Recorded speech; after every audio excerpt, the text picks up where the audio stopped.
She's known as the worst light dark hero in the game, and I even saw some people in the community be sad about pulling her over other people.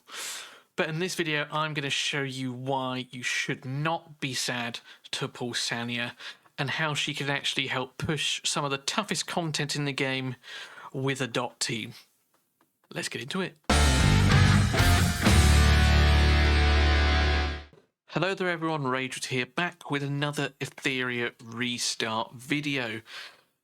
Now, the final closed beta test has ended, and I'm just as sad as you are about it. But in the downtime, seeing as I have access to a test server, I thought I would make a couple of videos on common talking points that I saw in sort of the world chat, in the Discords, that sort of thing. Now, as you can tell from the thumbnail, this one is going to be on Shadow Sania. Whilst the focus is on Shadow Sania, this is also going to be sort of a general dot team review as well, so do bear that in mind. So, Shadow Sania, I know I'm sort of covering her head a little bit just here, but this is Shadow Sania. And why am I doing a video on her? Well, the main reason is there was a lot of talk about her being the worst light dark unit, and objectively you could say that. She's not the best in PvP, and she doesn't work in the Union boss, mainly because it is immune to dots. But that doesn't mean you should be disappointed if you do pull her. She is a PvE goddess. She is so good. And if you pair her with Obel and Fangus, you will certainly not be disappointed with your results. Ultimately, PvP, your progression in PvP, relies on your ability to do the PvE content. If you can't farm the gear, you're not going to be good in PvP. And so I just wanted to sort of highlight her in today's video in some of the dungeons, just to show you that how good she really can be, and that if you do pull her, you shouldn't be disappointed. So what does she do then? Well, essentially she is a dot hero and a dot exploder. She's the only dot exploder in the game so far. Now, this account is maxed. It is really juiced up, so the gear might be sort of different to what you have on the live server, but ultimately, as you progress through the live server, your gear will increase as well. Now, right now, she has absolutely nothing on her, okay, but I wanted to talk about the prowess skills, okay, particularly what you should do first. And it's not the skill 3. What you want to do is the skill 1, okay, because it increases her passive. Which one is it? So it increases the chance of inflicting dots to 100%. That is key here. We need that for her to do her thing. And the 5th one increases the dot chance to 2 turns. Okay, so not only do you get speed, you really want it for the 3 and the 5 in this. Okay, so with her, she'll inflict a stack of dot for 2 turns when dealing damage. Okay, so this is the primary one here. After that, then perhaps go for the 3 and then the 2 if you are looking at maxing her out. Now, when it comes to who we're pairing her with, Obel is going to be one of the 2 main guys that you need, and then Fangus is the last one. Now, Fangus is interesting. There are different ways you can go. Again, I personally think I'm in the skill 1 boat, increasing the chance to inflicting dots to the 35%. And then I think I would actually go on the 2. Now, this is his follow-up. It increases his chance to follow up. That is his thing, okay? 1 and then 2 and then 3, I think, would be the way I would go personally. The 4th slot, it doesn't really matter too much. It really depends on the dungeons. You're going to want some sort of turn meter manipulation, whether it's a Chiaki the Echo, a Lily, whoever. Could be a Marvel as well, the unsung hero of the last beta. You can also have a healer, you can have a defense down for the poison explosion, whatever you need to get through. Personally, for this, I guess we'll call it a showcase, I'm going to be using some sort of turn meter manipulator. So before we jump into some of the runs, I just want to show you the gear I'm running on her. Now, I did mention this is a very juiced up account, but I've decided to use gear that is available to a lot of people early on. So the shell I'm using is Gigabyte. I have particularly chosen a bad one and I have not maxed it out. I think this is going to be more realistic to what a lot of people can achieve. So we do have the triple swift rush, triple time weave, and I've got very basic sort of reconfigure rolls, I guess, or passive effects on it, increasing effect accuracy, bit of damage to help, and some overclocking. If I look at the other gigabytes that I have, just to give you an example, you can see that every other shell on this account is maxed out. Now, Codex of Magic is better, I think, and if you can get something with Swift Smite, again, that would be awesome. Even Aether Plague gives you the effect accuracy. But again, I'm trying to make this more to what you're likely to see, especially as you're progressing through the game. So modules wise, again, I've just got her in Time Weed and Swift Rush. Time Weed, you don't need this 12% bonus. Really, the 6 is what I'm looking for personally, but if you can get the 12, it is nice. And again, I haven't maxed everything out along this side because I think it's just not realistic. So I've just gone for some effect accuracy with some survivable stats, HP bonus and a little bit of speed. HP bonus again with some defense bonus, a couple of speed rolls, and HP bonus with some effect accuracy.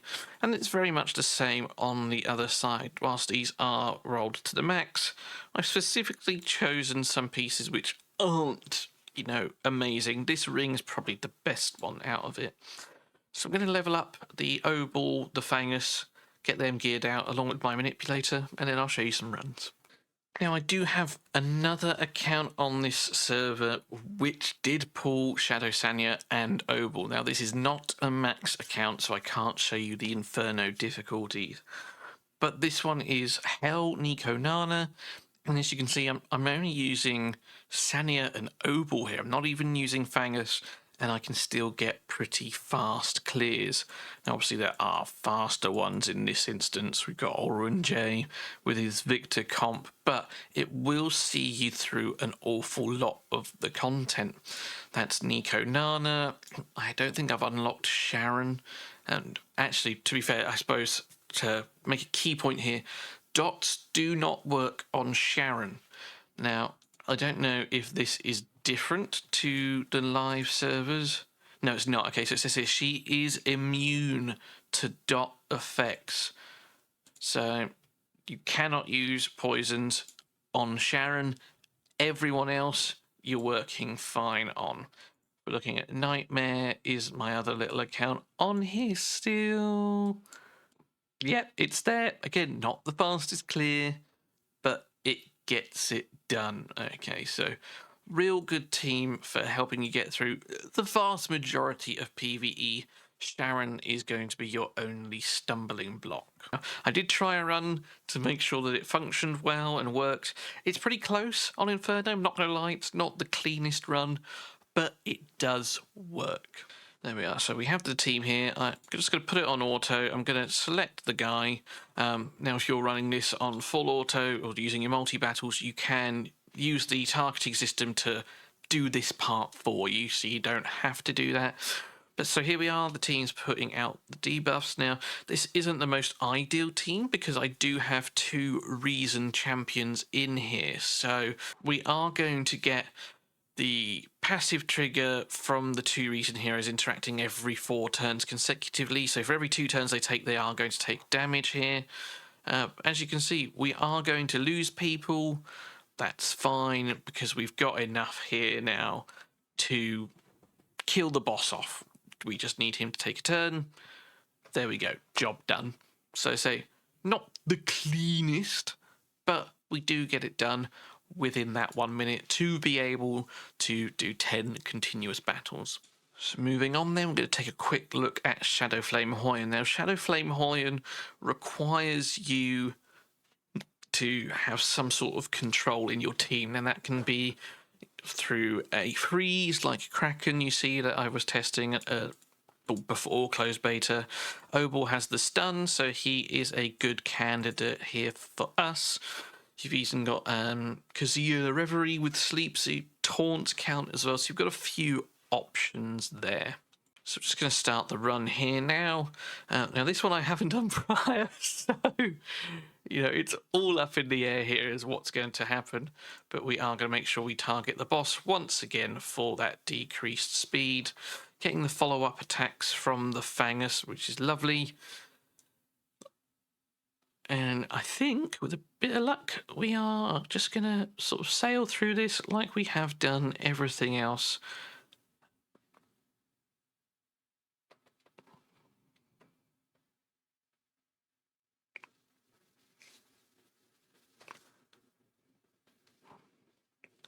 There we are. Job done, piece of cake. So moving through, as mentioned, Sharon, it doesn't work on OK because she is dot immune. And then moving down the pecking order, it should work on everyone else, okay? The only one that might not do is Kururu, because you've got to kill the jellyfish first before you can place any debuffs on the boss. But at this at the stage of the game when you're farming this, you probably won't have a maxed out dot team anyway, and you'll be using the likes of Liane with a defense down. So yeah, outside of Kururu, everyone else you should be absolutely fine with, except for Sharon. So we're going to move into the threshold bosses now, and we're going to look at Terrormaton. I'm going to farm this to get up to Inferno, and then I will show you an Inferno run. There we are, so we have farmed our way up to Inferno. Hellfall was a bit hard just 4-manning it, so I have brought in Rin to give us a bit of survivability. She gives us defense up, shields, and also attack down and a taunt. However, on Inferno, the Terrormaton has immunity that we need to get rid of first. So this is where Kazami Kazuyo is going to help a bunch. Now, the run here is not the cleanest run. It is also not an ideal team comp. In Inferno, Obel here is going to take 200% more damage, I think it is, so there's a very high likelihood he is going to bite the dust. Also, you can't straight up auto it from the get-go just due to the way the AI targeting works and things like that. But my goal is to get rid of the immunity first, so I'm going to manually open with the Dispel here. Now, we could be using people like Heinrich and things as well to make this auto-friendly and just get through it all straight away. And again, I've not done that. Now, from this point onwards, I can probably auto it. And that's what we're going to do now. But, I say, it's not the perfect run, and you will see heroes drop, but it does get it done. So, I'm going to leave it running for a little bit. If I feel like it's getting too long, I'll chop it up a little bit from this point. But I want to try and get you guys to see the thing in its entirety. And there we go. So we did get through it. It took us 1 minute 40, so not the fastest run, but the idea is not to show you a super fast, clean run with top end gear, because progressing in the game is going to be a struggle. That's the idea, and that's where you get that sort of sense of achievement from. So, not the perfect game or run, but we did it, and Sania did play a massive part there in clearing it.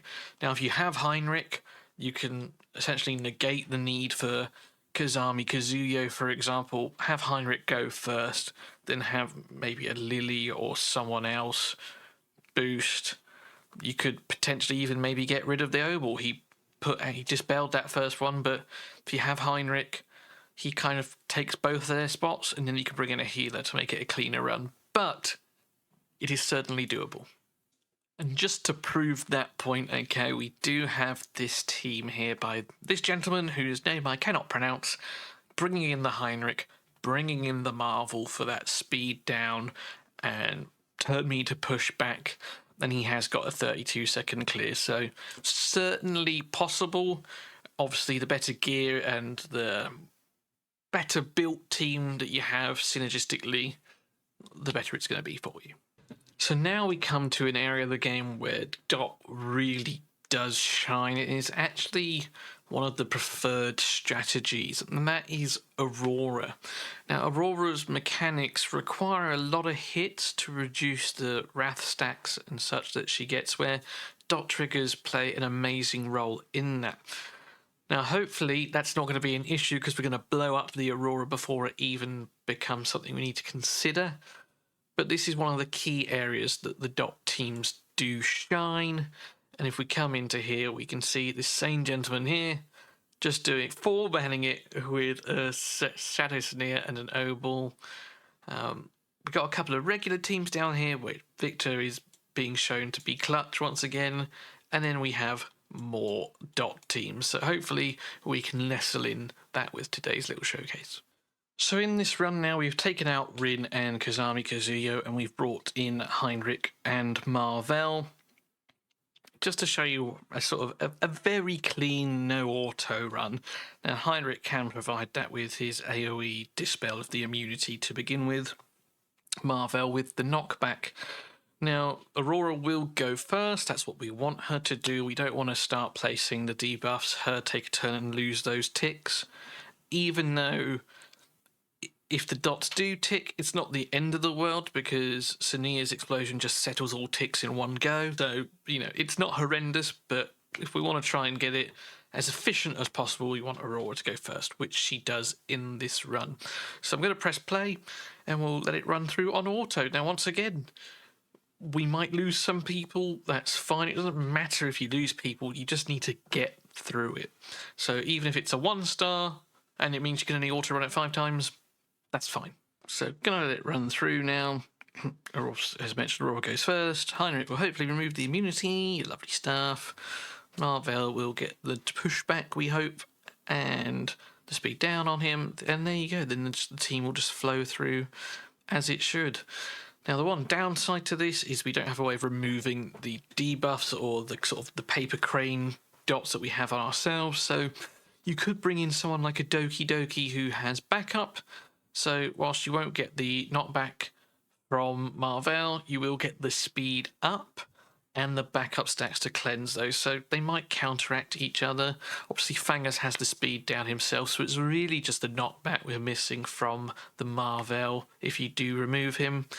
But as you can see, it's a reasonably clean run. The fact that people are getting low isn't necessarily the end of the world, as mentioned, because if you win, it doesn't matter.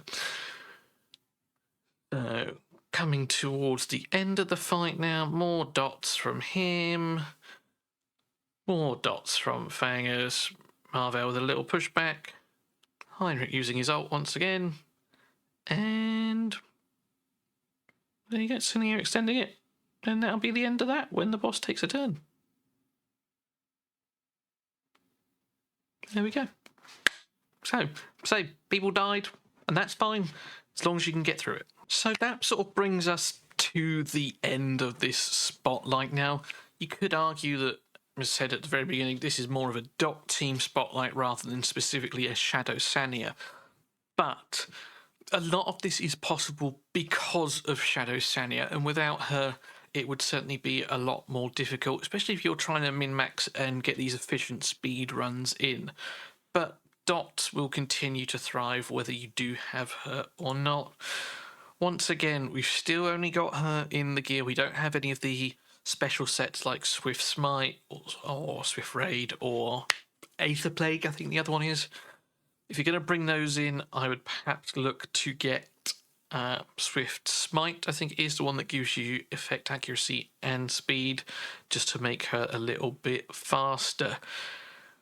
But again, whilst the gear is fairly endgame still, you will progress with the levels. You're not going to jump into Inferno straight away. The prowess, again, is maxed out. Do try and go for skill 1 first, then skill 3, I would say, just to get the passive off. And yeah, I hope that is a little thing on Shadow Sania. So if you do pull her, don't be sad. She can help you progress in a lot of the PvE areas, which will give you the gear to work better in PvP. So thank you very much for watching. Take care and look after yourselves. Work hard, but as always, play harder. And I'll see you in another one soon. Cheers.